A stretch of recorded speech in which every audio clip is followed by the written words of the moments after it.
જો આ ઘનશ્યામ મહારાજનું પ્રાગટ્ય, ઘનશ્યામ મહારાજનો જન્મ થયો છે.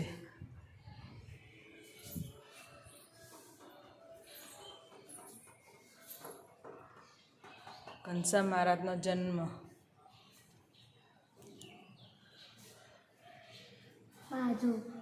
અહીંયા છે. ઓલા પર કરશો વિડીયો ઉતરશો. જો આ મહારાજને વન વિચરણ દરમિયાન નવલખા પર્વત ઉપર 9 લાખ યોગીઓને દર્શન આપતા નીલકંઠ વર્ણી પ્રભુ સ્વરૂપે ભગવાન શ્રી સ્વામિનારાયણ ભગવાન જોઈ લો કેટલું સરસ છે. તમને ગમે હોય તો બ્લોગ કરજો. બહુ મસ્ત છે. જો કમેન્ટ કરજો. તમને ગમે હોય તો કમેન્ટ કરજો. તમને ગમે હોય તો કમેન્ટ કરજો. કે આ મંદિર ક્યાં આવેલું છે એમ પૂછજો તો અમે તમને એડ્રેસ આપી દઈશું. પછી આ પિતાંબર શેઠનો ભાવ જોઈને સાકર ટોપરું સ્વીકારતા નીલકંઠ વર્ણી પ્રભુ સ્વરૂપે ભગવાન શ્રી સ્વામિનારાયણ ભગવાન.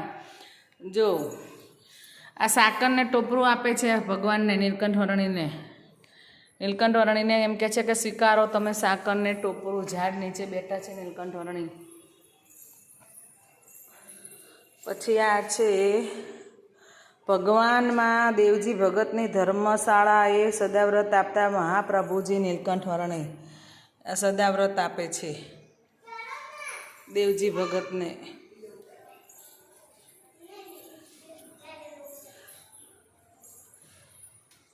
આમાં તો બોર્ડ જ નહીં.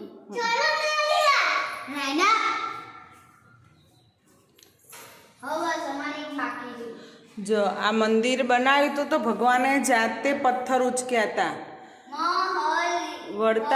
વડતાલનું મંદિર બનાવવા માટે ભગવાને જાતે પથ્થરો ઉચક્યા હતા અને જાતે બધું કર્યું છે.